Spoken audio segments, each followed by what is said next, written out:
Muy buenos días a todos, alumnos de FAE del semestre de 2021-1. Mi nombre es Fernando Carreño y seré ayudante de ustedes durante este semestre. En la ayudantía de hoy, que es la segunda ayudantía antes del certamen 1, veremos lo que es el método de Castigliano. Antes de continuar, haremos un breve repaso. El método de Castigliano nace a través del principio de la conservación de energía y es válido solo para pequeñas deformaciones.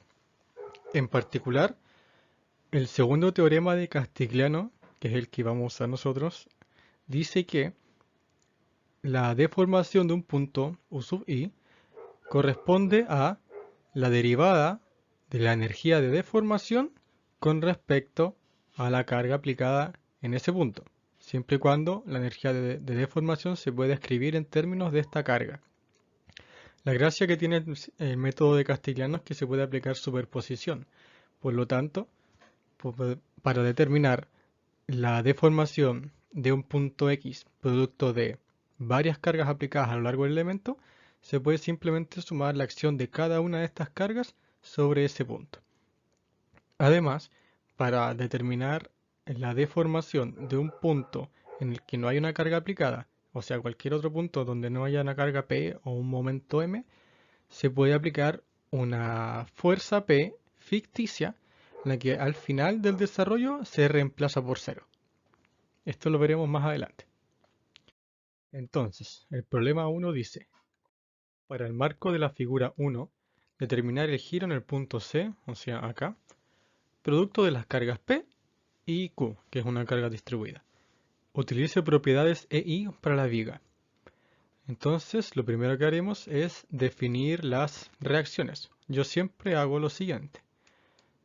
A sub i va siempre positivo hacia arriba, la horizontal A sub x siempre va positivo hacia la derecha, y el momento puede variar, pero en este caso lo voy a definir como positivo antihorario, m sub a.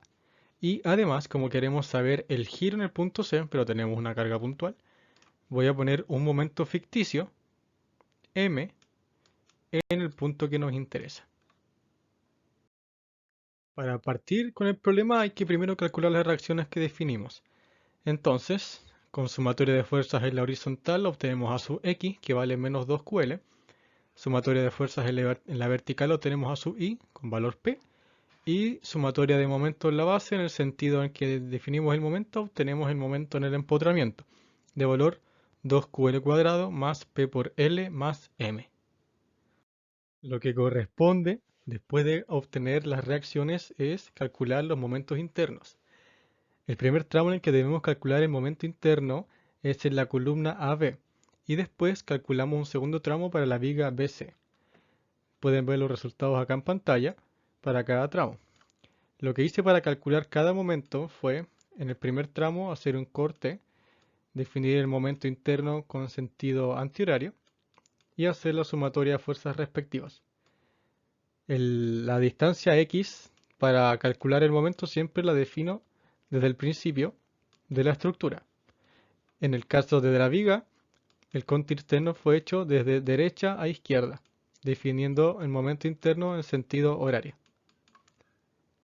Lo que viene ahora es aplicar derechamente el método de Castigliano. En este caso, para obtener el giro en el punto C, tenemos que resolver la siguiente expresión. 1 sobre la rigidez por la integral en el largo del momento en el tramo correspondiente por la derivada de ese momento con respecto a m, que es el momento ficticio que pusimos al principio.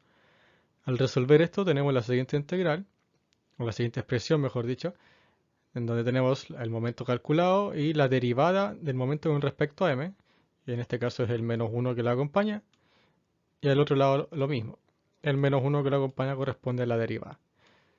Al resolver obtenemos este resultado. Aquí ya reemplazamos m igual a 0. Este resultado θc originalmente estaba en función de q al cubo y de m, pero pusimos m igual a 0 y llegamos al resultado final, que es el de acá. Problema 2. Para el enrejado mostrado en la figura 2, obtenga el desplazamiento vertical del punto E, acá, donde está la carga aplicada. Todos los elementos poseen propiedades EA. Entonces vemos acá que tenemos un enrejado, no hay ningún elemento tipo viga. Y vamos a definir nuevamente las reacciones. D sub x positivo hacia la derecha, C sub x positivo hacia la derecha y C sub y positivo hacia arriba. Esas son todas las reacciones del sistema, es isostático. Haciendo las respectivas sumatorias de fuerzas en la vertical, la horizontal y la sumatoria de momentos, llegamos a los resultados finales de las reacciones. 5p cuartos para la vertical, o sea la horizontal en C, P, la vertical en C, y menos 5pi cuartos como la horizontal en D. Esta es la parte más importante del proceso y es en donde ustedes tienen que calcular las fuerzas internas de cada barra del elemento. ¿Cómo lo hacen? Con sumatoria de nodos. Tienen un nodo cualquiera y definen las fuerzas de las barras. Esto lo vieron en estática, como sea. Y obtienen las fuerzas internas de cada una de las barras. Estas vamos a denominar N. Y vamos a armar la siguiente tabla en donde N es la fuerza de cada barra en función de la carga, en este caso P. Después aplicaremos Castigliano. El Castigliano en enrejado es muy similar al Castigliano en vigas, prácticamente lo mismo. Simplemente que como no estamos en un medio continuo, tenemos que hacer una sumatoria discreta, o sea, sumar cada barra del enrejado. Entonces, primero, al igual que como derivamos el momento en el caso de la viga, acá derivamos la fuerza interna de las barras en función de la carga. Y de ahí nace la segunda columna de la tabla. Para cada barra, su derivada. Como generalmente integramos en el largo, aquí tenemos el largo de cada barra. Y por último, la multiplicación de la fuerza de la barra, fuerza real, por la derivada de la fuerza con respecto a la carga, por el largo de la barra. Y esta es la columna más importante, que es castellano propiamente tal. ¿Cuál es el resultado final? Bueno, el resultado final es la suma de esta columna. O sea, 8pl más 8pl más 250p sobre 16 más 32,79p con el término de la rigidez asociado. Entonces, al sumar todo eso, tenemos que el resultado final del desplazamiento en el punto solicitado es 64,42p sobre EA, que es la rigidez de una de las barras. Tercer y último problema. En la estructura isostática de la figura 3, la columna AB tiene propiedades EI, o sea, esta es la columna, ojo, elemento tipo columna, y las barras del enrejado tienen propiedades EA. Encuentre el desplazamiento vertical del punto F, este, y el horizontal del punto G, este de acá. Entonces, ¿qué tenemos que tener en cuenta antes de empezar? Primero que nada, el punto F tiene una carga P asociada que podemos utilizar para calcular el desplazamiento vertical, pero el punto G no tiene ninguna carga. Así que tenemos que ponerle una carga ficticia que vamos a denominar como F. Y acá, como tenemos estas dos cargas P, tenemos que diferenciar la carga P, que es la que utilizaremos para obtener este desplazamiento, o sea, en el punto F. Si se nos confunden, estamos perdidos. Tenemos que diferenciarlas. Así que vamos a renombrar P como P sub 1 para diferenciar las dos cargas que son iguales. Tenemos la reacción vertical acá en G, que vamos a denominar G sub I.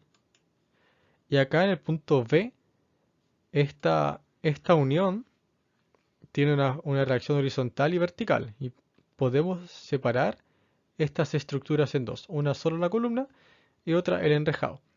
Así que vamos a poner en B una reacción vertical B sub I y una reacción horizontal B sub X, que después se transmiten a la columna.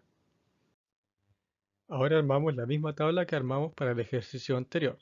Tenemos cada una de las barras, las fuerzas internas de cada barra en función de F, P y P sub 1. Después derivamos la fuerza interna de la barra con respecto a nuestras fuerzas de interés, o sea, las fuerzas que están asociadas a algún movimiento que queremos determinar. Por ejemplo, acá tenemos la derivada de n con respecto a p sub 1 y la derivada después de n este mismo n con respecto a f.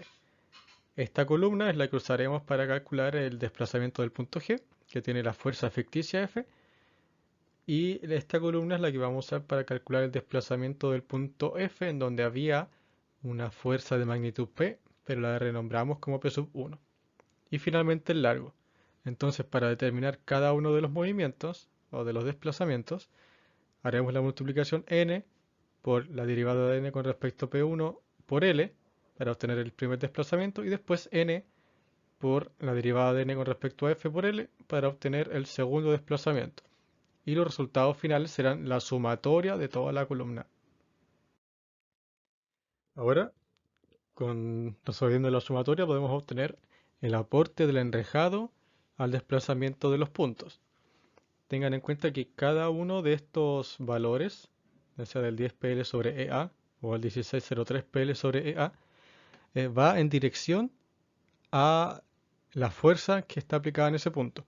Si nosotros, por ejemplo, en el punto G definimos que la fuerza F está vacía hacia la derecha y este resultado nos dio positivo, entonces quiere decir que ese punto se desplazó hacia la derecha.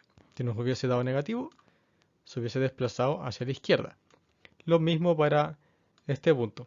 Como la fuerza P estaba hacia abajo, la fuerza P sub 1, entonces este desplazamiento es hacia abajo, positivo.